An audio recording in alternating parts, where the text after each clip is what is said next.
Venid, venid a mí, no importa lo que habéis sido, porque soy yo mismo quien os ha salido al encuentro.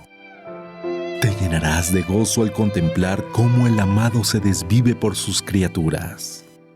La verdadera devoción al corazón de Jesús. Desde España, en los dictados de Jesús al mundo, sale al encuentro para ti, por Mundo Católico, construyendo la civilización del amor.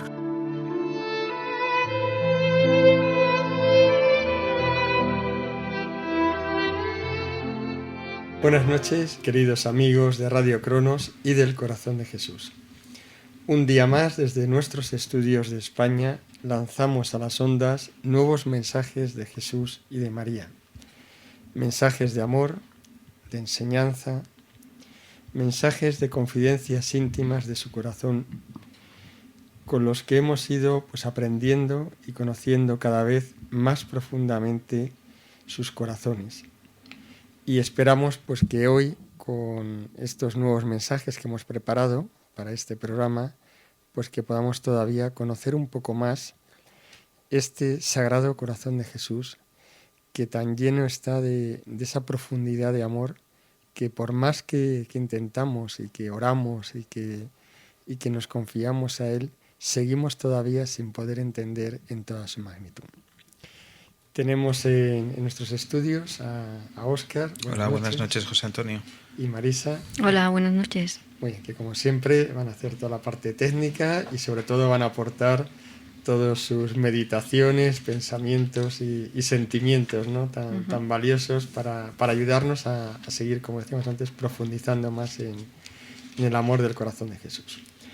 Vamos a empezar con un primer mensaje que es de Jesús y que es del 19 de abril del 2002.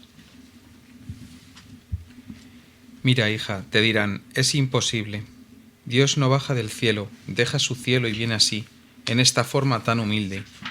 Se abaja hasta ese punto y viene, y mucho menos todos los días, y viene a esta insignificante criatura que le recibe en esta humildísima choza. Y le resulta poco menos que imposible creer en mí y creer en ti, no por ti misma, sino en ti como instrumento. Y mira, hija, cómo la historia se repite y no me quieren reconocer. Como no me quisieron reconocer tampoco en Belén, en las posadas, en el pesebre. En la figura humilde de un tierno niño, en la figura de una virgen niña y de un joven carpintero. Como tampoco reconocer en los prodigios que hacía de adulto, ni en mi inmolación en la cruz. Todos mis signos obviados, despreciados, todas mis llamadas desoídas, todos mis argumentos pisoteados. Mi amor despreciado y olvidado, mi cuerpo en llamas, extinguido, mi incendio arrebatado de mis manos. Olvidaos, olvidaos mis dones, echados por tierra, pisoteados. Y a los que siguen la inclinación del espíritu, vapuleados, apaleados, hechos callar, tapándoles la boca. Apagáis el incendio, extinguís el espíritu. Mirad que si estos callan, gritarán las piedras. Mirad que la naturaleza entera se rebelará contra vosotros, hombres que no escuchasteis la voz de Dios. La naturaleza entera será ese incendio de amor que no quisisteis que fueran vuestros corazones. Corazones de amor extinguidos, de frías heladas y perenne invierno.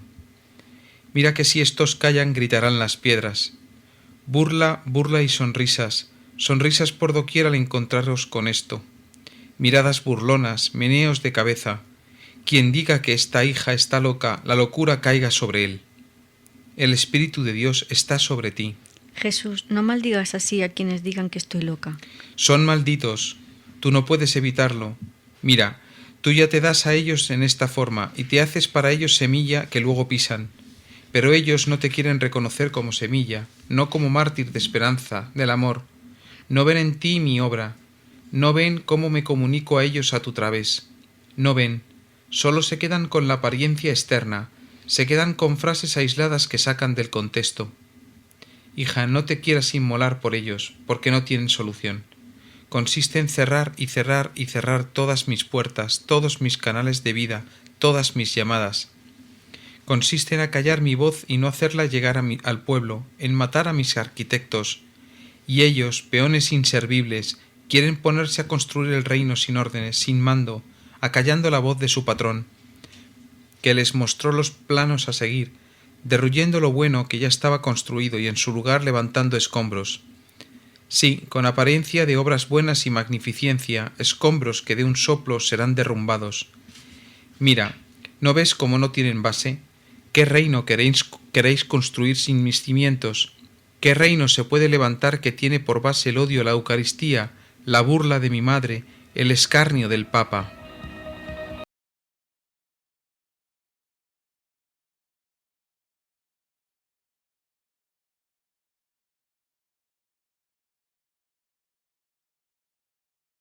Tenemos aquí este mensaje tan interesante de Jesús que toca algo que yo creo que no es muy habitual en estos mensajes, pero que también es muy importante porque habla y hace una reflexión sobre el propio don de profecía.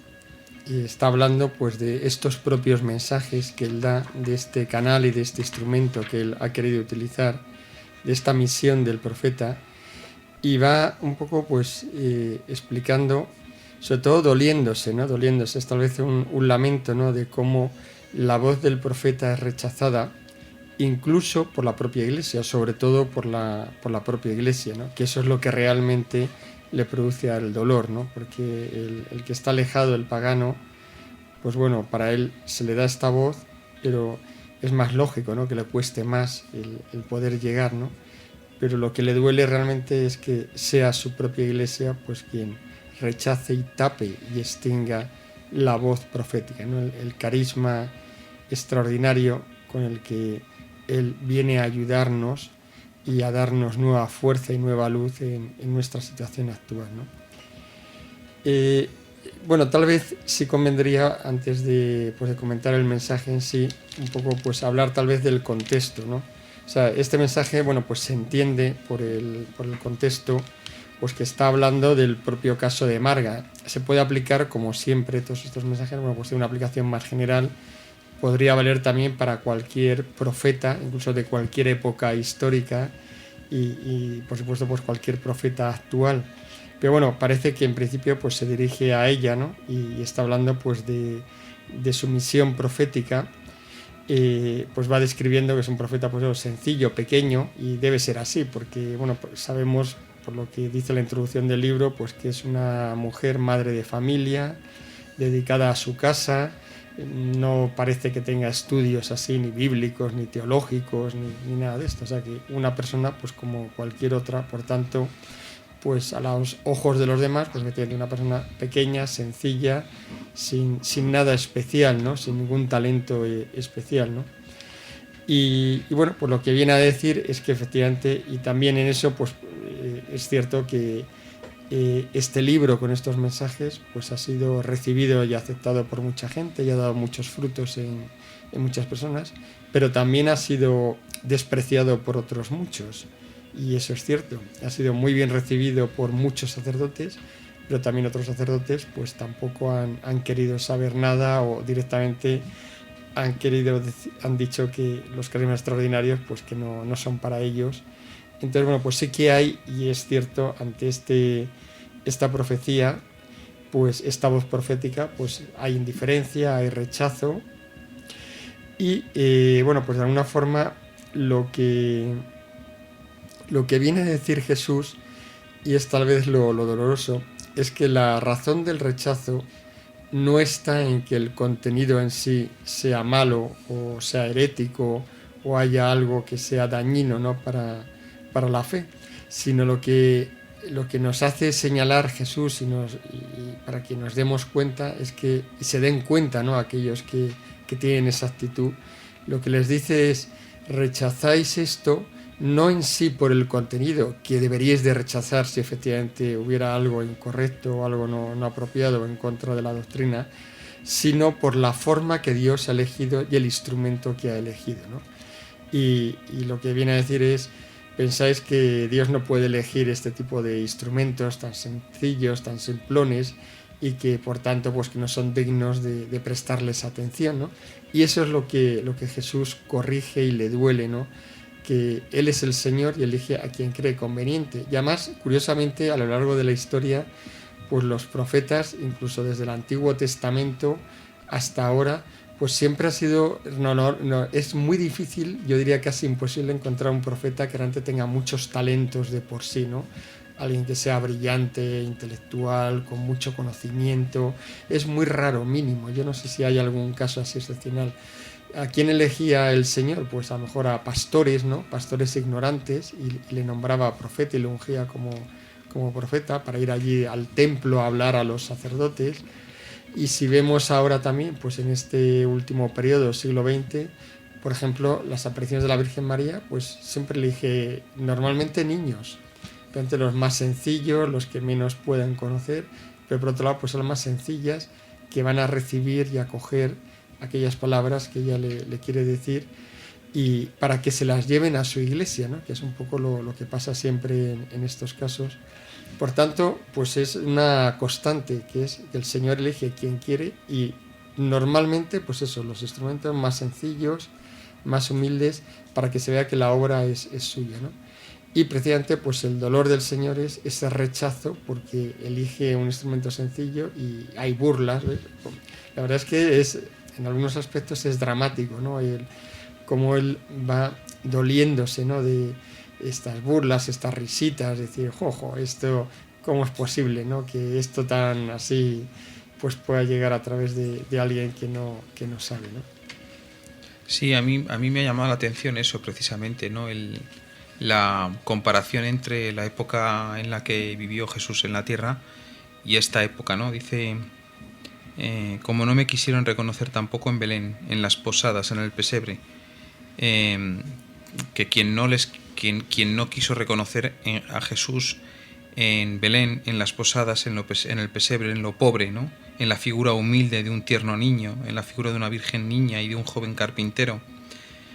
Quien no quiso reconocer a Jesús en esos términos fue el pueblo de Dios, que esperaban un Mesías de otra clase, de otra calaña, ¿no? A lo mejor estaban esperando el Mesías rey que viniera a gobernar, ¿no? Y hoy esto nos tiene que hacer reflexionar, porque parece como si hoy en día el pueblo de Dios también, sobre todo pues en la jerarquía, quisiera o esperara otro Mesías, ¿no? A lo mejor están esperando otro Mesías y tampoco lo esperan en lo pobre, en lo sencillo. Habría que reflexionar, o tendrían que reflexionar estas personas de las que depende mucha gente, qué están esperando, a qué Mesías están esperando, a qué Jesucristo están esperando, ¿no?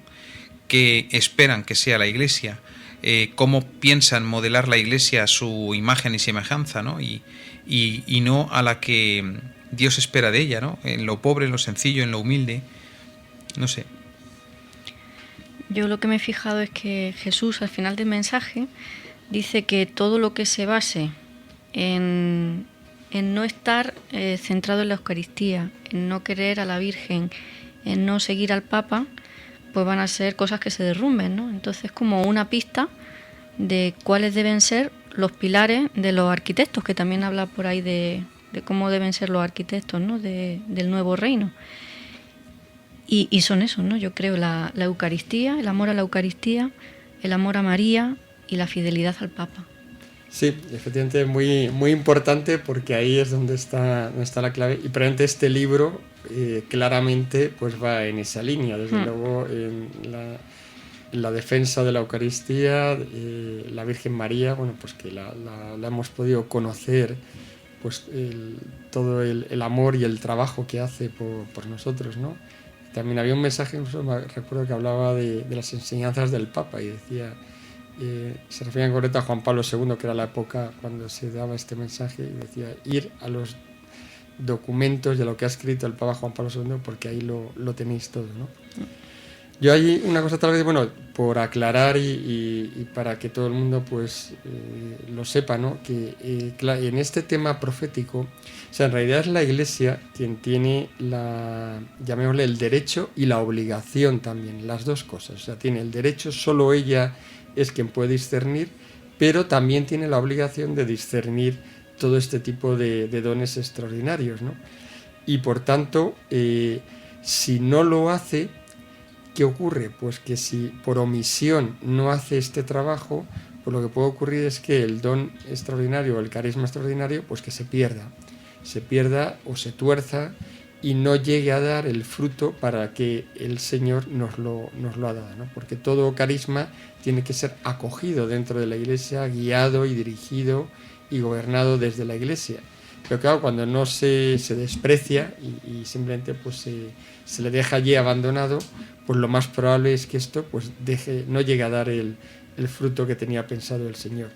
Y por tanto, bueno, pues por eso es tan importante que esta actitud, ¿no?, de desdén, de desprecio, ¿no?, de todo lo que sea fuera de lo que es la jerarquía y las vías ordinarias, pues que ese desprecio de por sí, ¿no?, simplemente pues porque no viene por esta vía ordinaria, sino que viene por una vía extraordinaria, pues es grave porque realmente es una obligación y luego cada uno pues tendrá que dar cuentas efectivamente de qué uso ha hecho de todo lo que ha recibido, ¿no?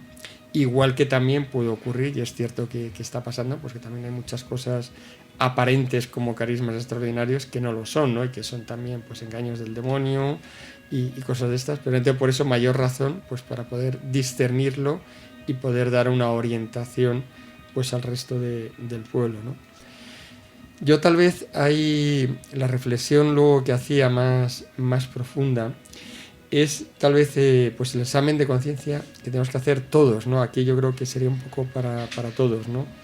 En relación a esta soberbia, ¿no?, que a veces nos puede surgir, que en el fondo es el que yo tengo mi plan y tengo mi idea, ¿no? Y sé que esto lo quiero hacer así porque yo lo he estudiado, lo he pensado, tengo mucha inteligencia, lo he hablado con mucha gente y esto es lo que hay que hacer y estoy plenamente convencido de lo que hay que hacer, ¿no?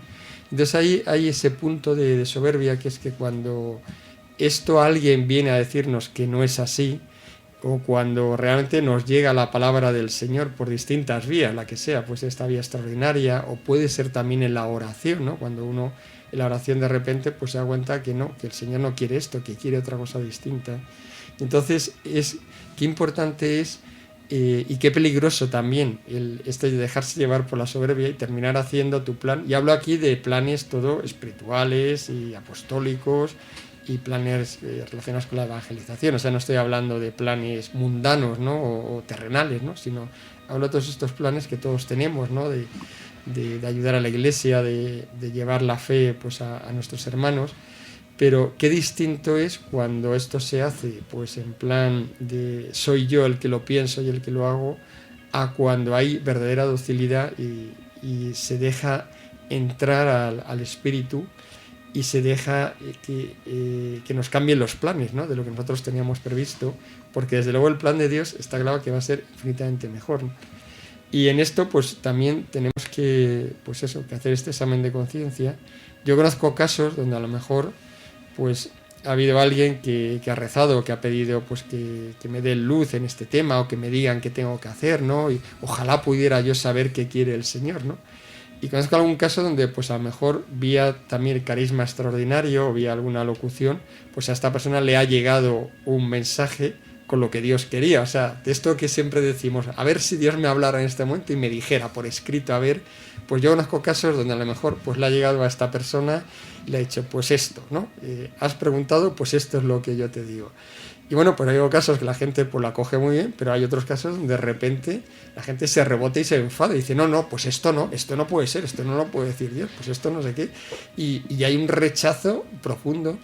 Lo cual quiere decir, y es algo que debemos de examinarnos mucho, o sea, cuál es nuestra actitud profunda interior, que a veces pues decimos yo lo que el Señor quiera, pero luego resulta que a lo mejor nos lo dicen, que puede ser esta vía, puede ser un director espiritual, o puede ser pues alguien que tenga autoridad sobre nosotros, y entonces resulta pues que nos rebelamos y lo que queremos hacer es nuestro plan, estamos empeñados en hacer lo nuestro. Por tanto, bueno, pues yo creo que tiene mucha enseñanza todo esto, y que bueno, pues que debemos de intentar llevarlo también a nuestra vida y a nuestra oración y bueno, pues en todos estos dones y que hay, pues discernir, pedir consejo.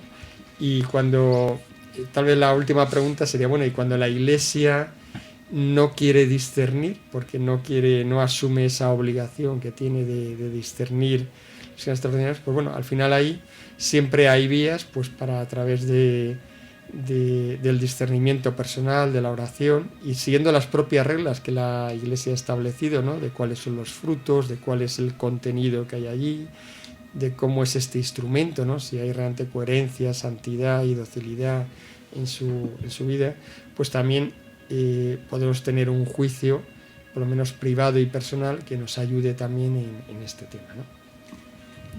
Pues vamos a continuar con nuestro siguiente mensaje, que es del 18 de diciembre del 2001 de Jesús. Te dirán los sabios y entendidos: no se muere. La Iglesia dijo Dios que nunca moriría. Sí, hijos, pero la estáis matando. Dios no puede contener vuestra mano asesina, matricida, contra vuestra propia madre, y queréis matarla, y vive Dios que lo haréis, lo conseguiréis. Parecerá muerta a los ojos de los hombres la verdadera Iglesia de Dios, y la Iglesia del deicida os será colocada encima diciéndoos: esta es la Iglesia verdadera.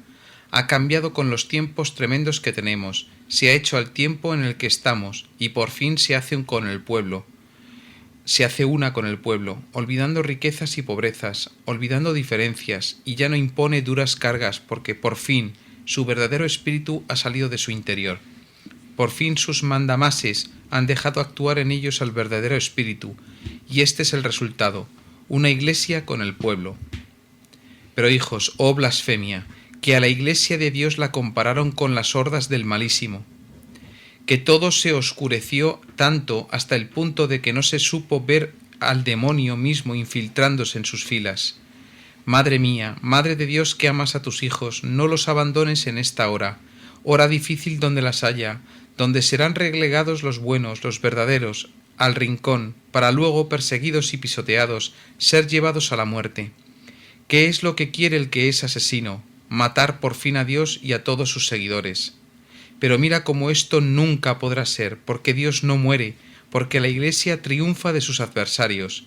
La Iglesia es fiel, la Iglesia es madre, la Iglesia vive y revivirá, y se hará entonces más fuerte y más hermosa, más pura y más radiante, más amor para los pobres, más temor de Dios. Te coloco a ti en medio de ellos para que les conduzcas a la vida nueva, para que seáis mi Iglesia de las catacumbas. Sed eso, mi Iglesia que habita en los fangos, que se mueve en las cloacas y que aún así quiere ser preservada, y es preservada de toda impureza, de toda inmundicia. Si es verdadera Iglesia, mira que yo os dejo en medio de ellos para que viváis como ovejas entre lobos. Calma, que yo os asistiré, y si estáis conmigo y con mi madre, el lobo no podrá tocaros ni acercarse a vosotros. El lobo os ronda, pero mira, ¿no ves que no puede nada? Alrededor de ti yo he puesto mi coraza. Permanece así para que no te sea retirada y el lobo no podrá nada. Venid conmigo, mirad, hijos, se acercan tiempos en los que no estén conmigo, muy afianzados en mí, no podrán resistir. Diles tú esto, que no se podrá resistir alejado de mí. Vendrá el lobo y hará fácil presa de los alejados, de los indiferentes, de los tontos que creyeron en sí mismos, en sus propias fuerzas.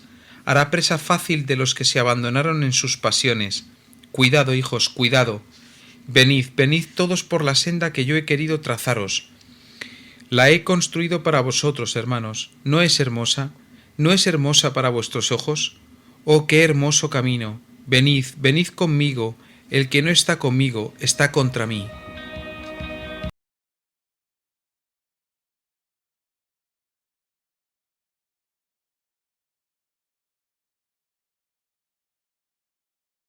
Este es un mensaje más doloroso, difícil, de nuestro Señor, donde habla sobre la Iglesia y sobre todo habla de la Iglesia en la etapa de los últimos tiempos.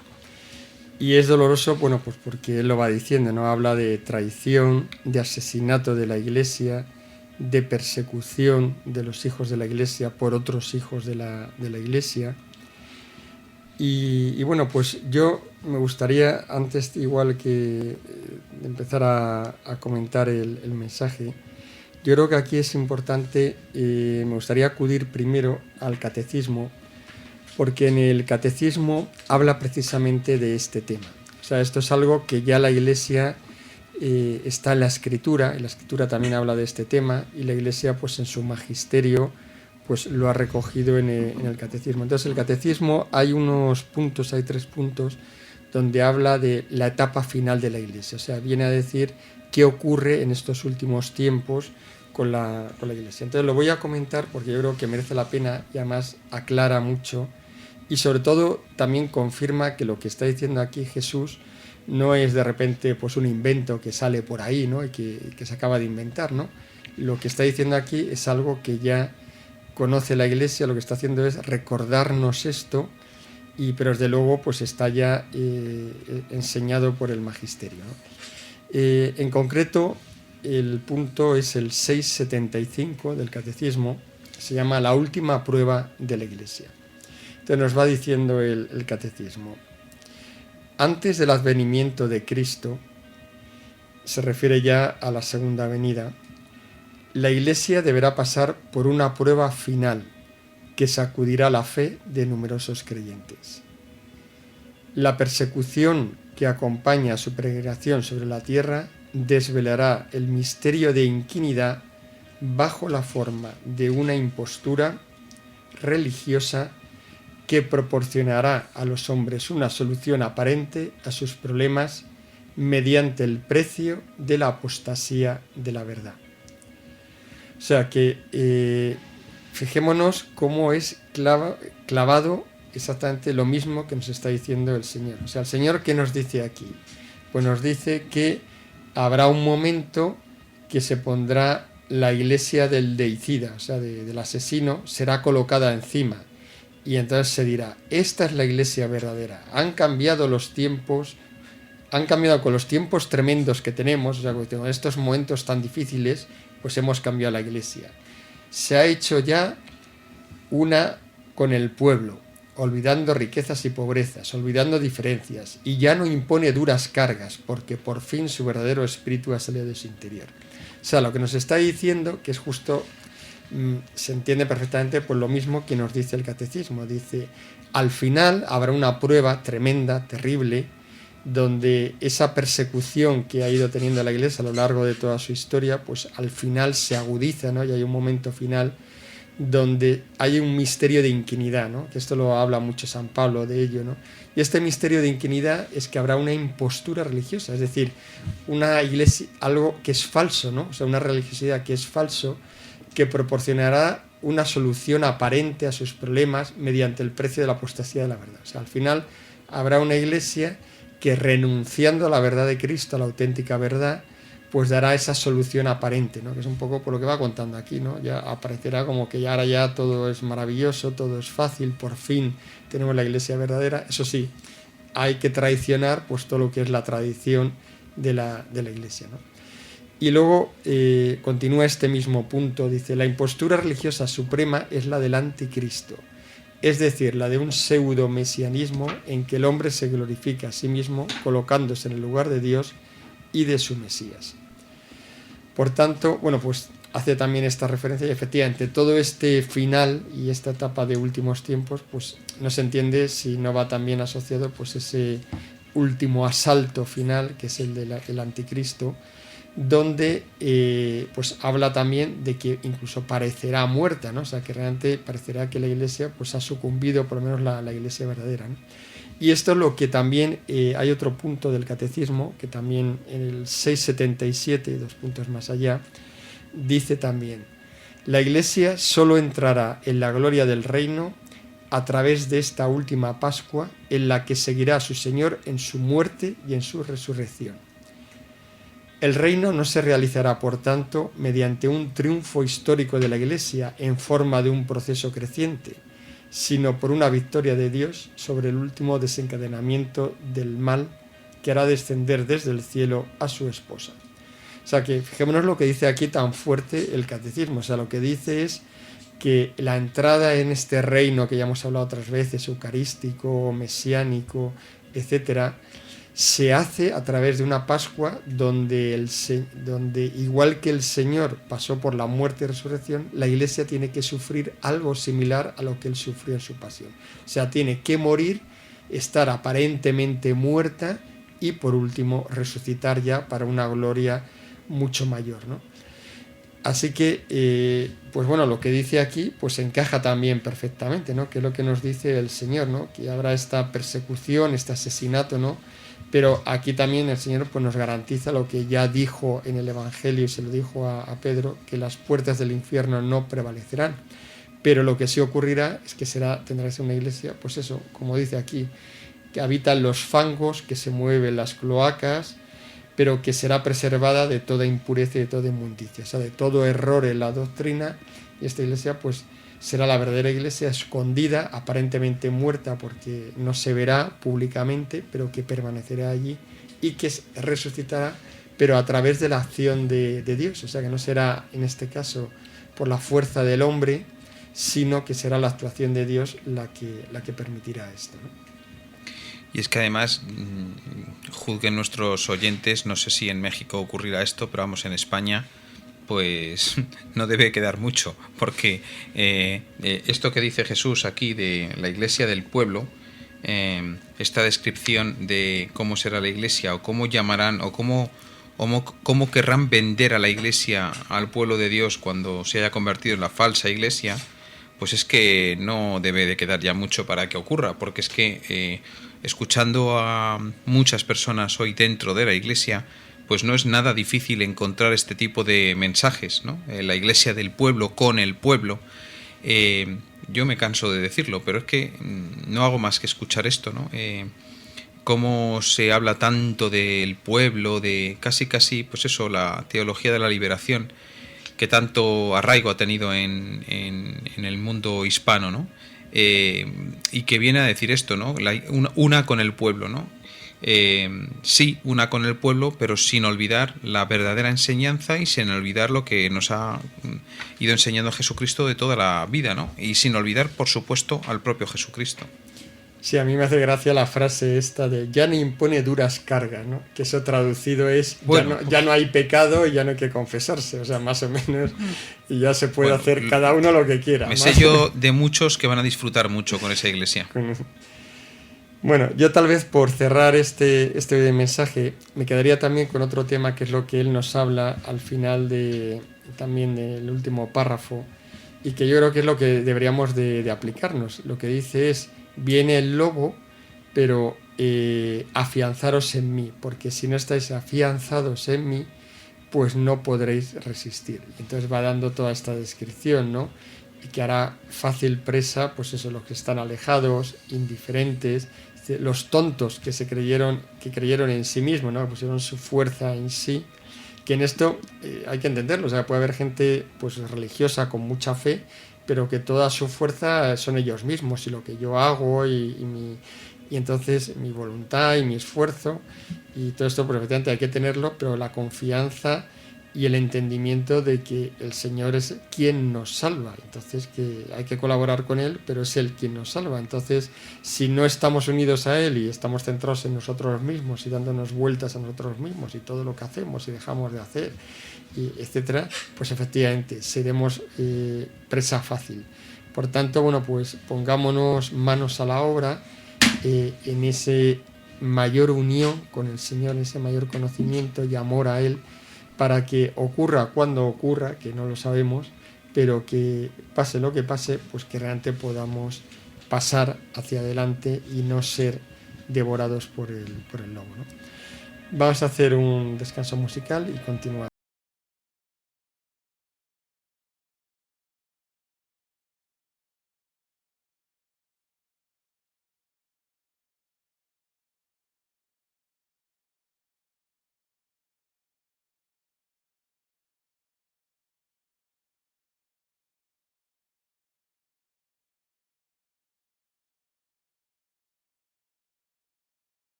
continuamos ya en esta segunda parte y en esta ocasión pues vamos a comenzar ya directamente con el tercer mensaje. Pues es un mensaje muy interesante, con mucho componente también de la escritura, que creo que hay muchas cosas así para comentar y por tanto, bueno, pues vamos a empezar con él.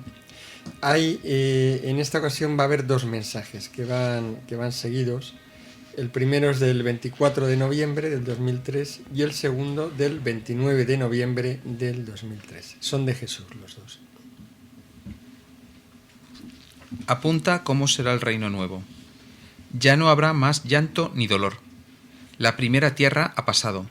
Le sigue otra nueva, renovada, donde los hombres aman a Dios y le alaban, donde se cumplen sin temor sus mandatos. Él habita con ellos, les ha cambiado el corazón. Arrancaré tu corazón de piedra y te pondré un corazón de carne, el corazón de Jesús. Su reino de amor y de victoria sobre sus enemigos. El amor de Dios con los hombres apegados a Dios y desprovistos de las cosas materiales. Relación íntima con Dios, como un hombre con su amigo. No más temor, no más llanto ni dolor. La primera tierra ha pasado. Reino nuevo de verdad, justicia y amor. A eso es a lo que os llamo, a lo que hoy os llamo. Venid a construirlo. Los pobladores de este reino habrán sido sus arquitectos. Construid desde ahora los pilares de la nueva civilización, la civilización del amor. Puede estar una cosa oscura y yo irla aclarando a través de mis profetas a lo largo de los siglos.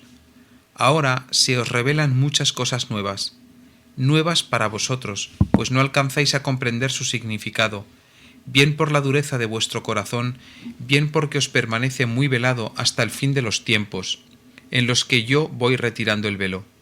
Retiro el velo, no eres la única a la que yo revelo estas cosas.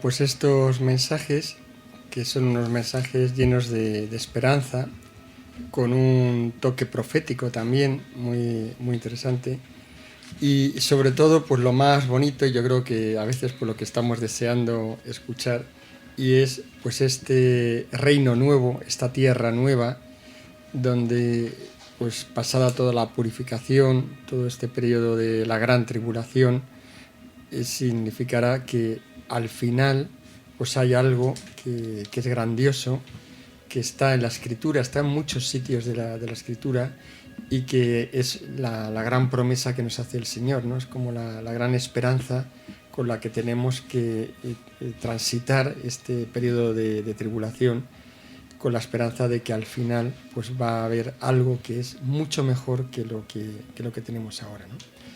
Entonces, bueno, por ver un poquito esto, aquí el Señor nos va dando unas pistas. En el resto de los mensajes, bueno, pues va dando también así distintas pistas, va tocando el tema. La verdad es que todavía no sabemos, porque aquí es muy interesante el primer comentario que hace en el segundo mensaje, cuando habla de... esto yo creo que deberíamos de entenderlo y reflexionarlo también, ¿no? Y es que, en primer lugar, la revelación como tal y la escritura como tal está ya dada, o sea que la revelación está ya cerrada, todo lo que nos tenía que decir el Señor ya está dado y está escrito, ¿no? Ya está en la escritura.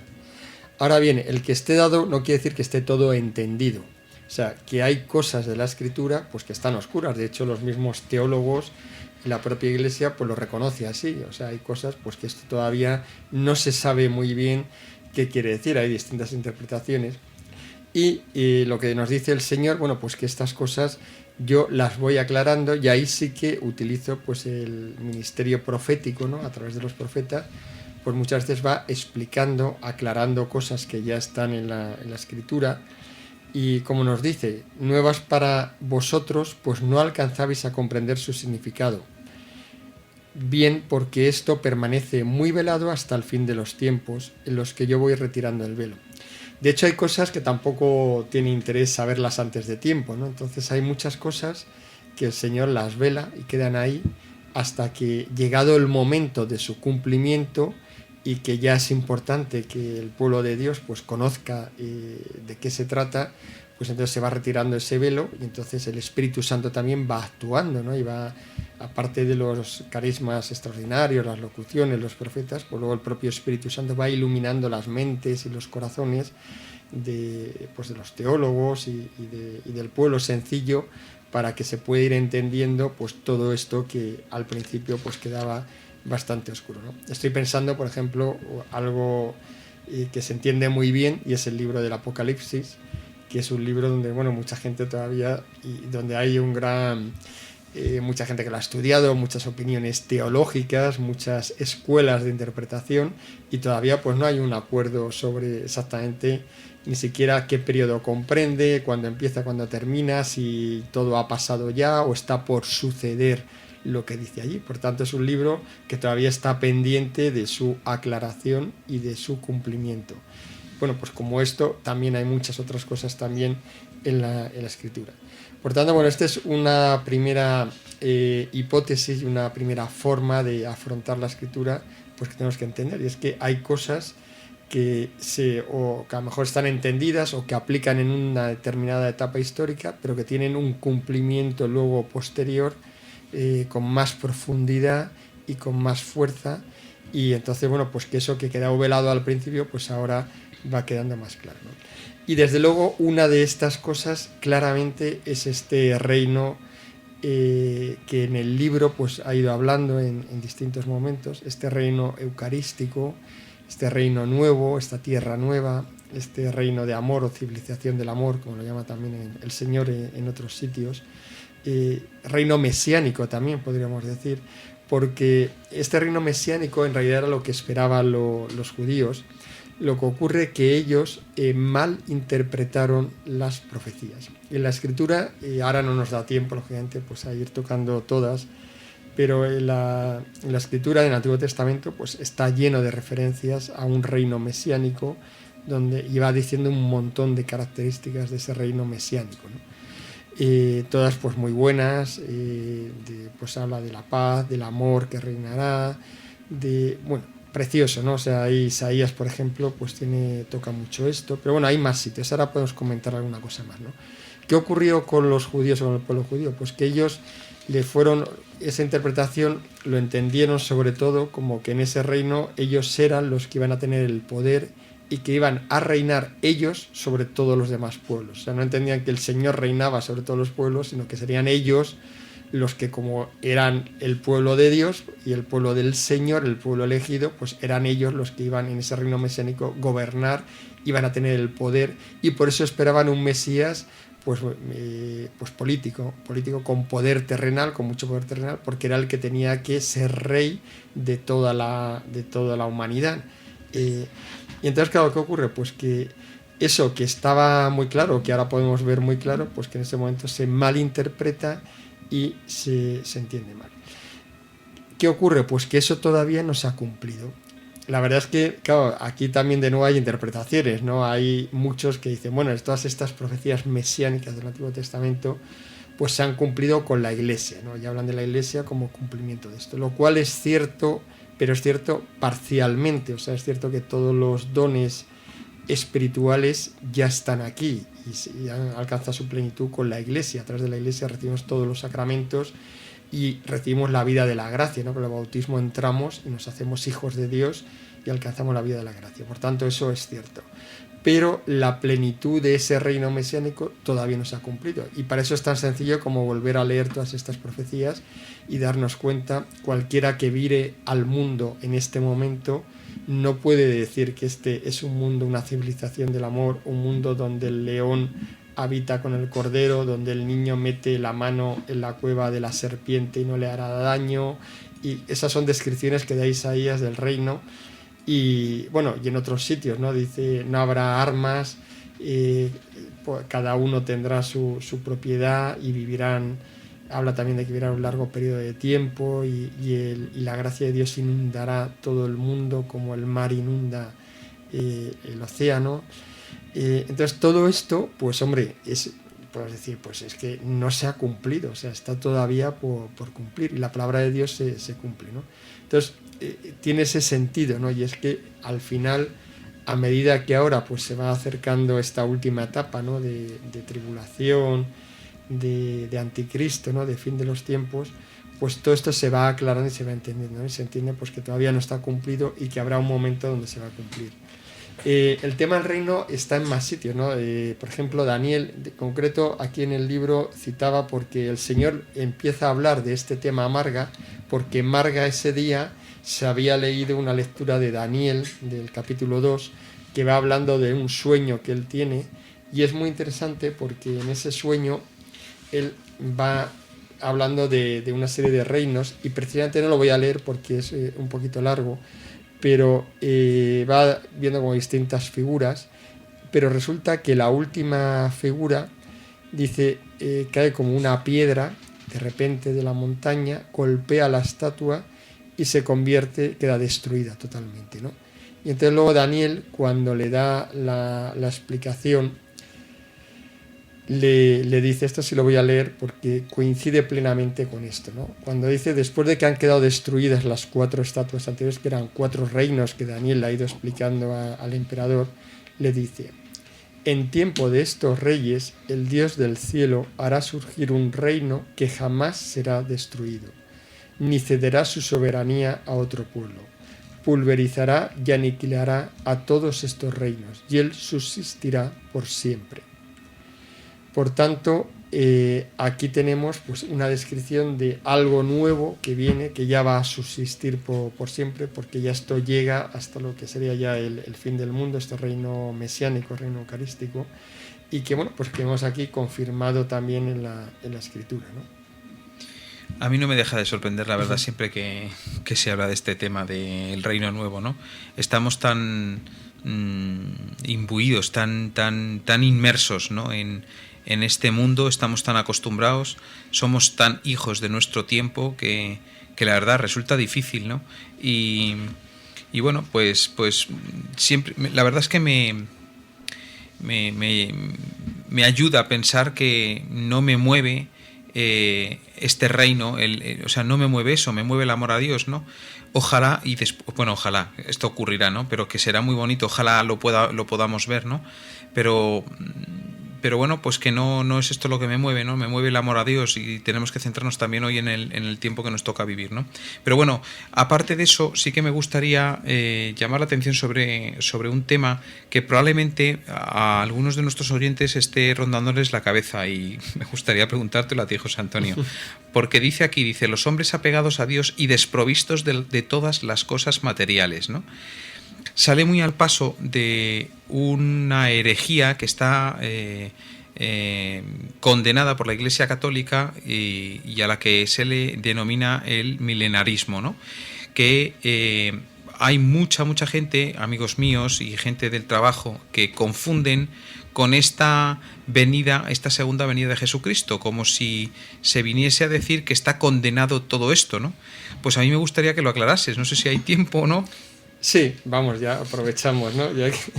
Sí, aquí es importante también conocer, hubo una época que efectivamente alguien interpretando todo esto, pues llegó a la conclusión de que este reino iba a ser un reino, lo describía en términos totalmente carnales y materiales. O sea, él hablaba de este reino mesiánico, pero decía que lo que iba a haber era, pues eso, una riqueza material grandísima, que iba a haber grandes banquetes, que iba a haber, bueno, pues un poco grandes fiestas, o sea, todo un poco la felicidad y el gozo se focalizaba pues en términos totalmente materiales y carnales, ¿no? Entonces esto lógicamente la Iglesia lo condenó porque no es así, vamos, se ve perfectamente simplemente con la propia Escritura. Por tanto, cuando el Señor habla de esto y da aquí algunos rasgos, hay más, o sea que en la Escritura puedes encontrar y se habla mucho de esto. Cuando él da estos rasgos, pues por ejemplo dice estas cosas tan bonitas, ¿no?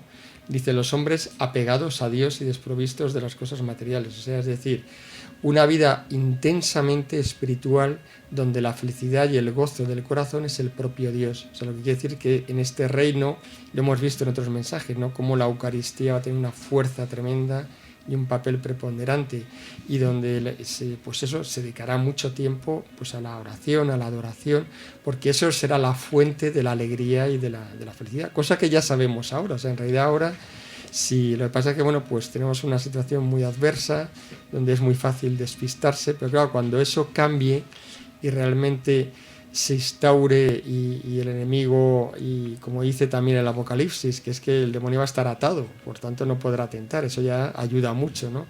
Y por otro lado, toda una sociedad donde todos al final van a tener fe, donde esa sociedad, porque ha pasado por la tribulación, todos los que van al reino nuevo, todos tienen fe, porque han pasado por eso. Y entonces, claro, ya las cosas empiezan a cambiar mucho, donde habrá verdadero amor y caridad de unos con otros. Por tanto, no sabemos si habrá más riqueza o menos riqueza, no tenemos ni idea, ¿no? Si por tanto la vida será más sencilla que lo que es ahora, eso estoy convencido.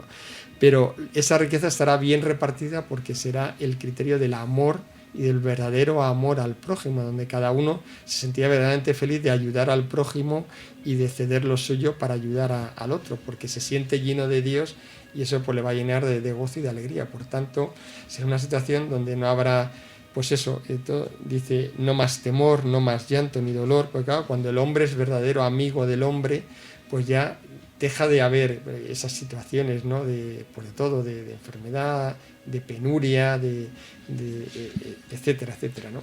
Realmente tampoco vamos a hacer una explicación completa porque el Señor lo sigue teniendo velado. Yo creo que es una especie de premio que Él tiene ahí, y lógicamente pues va revelando cosas, pero no nos lo dice todo porque habrá cosas pues que se reservará para ese momento. Pero a mí hay una cosa también que es muy bonita y que también deberíamos de reflexionar en ello, y es que dice, los pobladores de este reino habrán sido sus arquitectos. O sea, que lo que nos viene a decir, y un poquito antes nos va diciendo, a eso es a lo que os llamo, a lo que hoy os llamo. Venid a construirlo. O sea, que la misión que nos da el Señor ahora, sin saber muy bien cuándo será, pero la misión que nos da ya es que empecemos a construir ya este reino en este momento, porque los que entrarán en él, los pobladores, serán sus arquitectos, o sea, los que ya ahora han estado construyendo cimientos y primicias para ese futuro reino. Y en eso yo creo que sí tenemos que tener mucha fe y mucha confianza, en el sentido de que el Señor ya en este momento y viendo incluso y entendiendo la situación, pues llamarle dificilísima y catastrófica desde el punto de vista de la fe que podemos tener en este momento, a pesar de eso, y por eso Él ya, al que con buena fe y con buena voluntad y confianza en Él se pone a trabajar en esto, pues está dando muchas primicias y muchos dones. A mí no se me quita de la cabeza que, por ejemplo, la fuerza que tiene la adoración en estos momentos, pues me sorprende porque veo grandes transformaciones en muchas personas a través de la adoración eucarística. Y para mí eso es un signo de una primicia, es decir, si el futuro reino esto va a ser algo que va a estar a la orden del día y que va a ser algo central en esta tierra nueva y en este cielo nuevo, es lógico que el Señor ya quiera anticiparnos primicias, y lo va haciendo pues mostrándonos toda la fuerza que puede tener la adoración.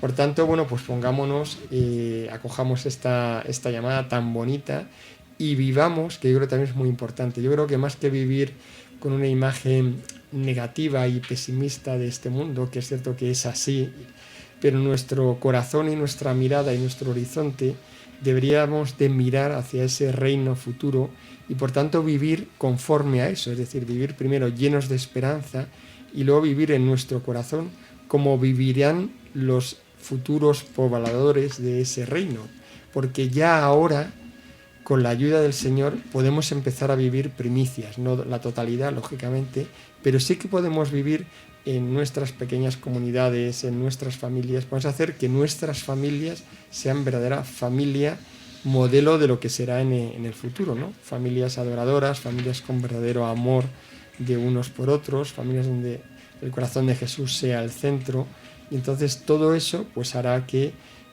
ya podamos recibir muchos dones y primicias de lo que luego llegará en el futuro pues para todos los demás, ¿no? Bueno, pues ya se nos ha acabado el tiempo, así que ya no podemos decir nada más del reino, pero vamos a recordar cómo conseguir este libro.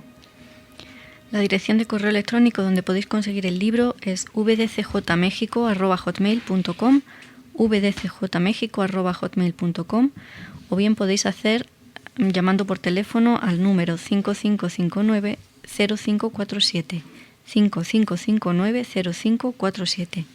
El buzón de dudas y sugerencias, como ya sabéis, es verdaderadevoción@gmail.com y la web vdcj-tomo-rojo.com. Pues muchas gracias y ya nos despedimos hasta el siguiente programa.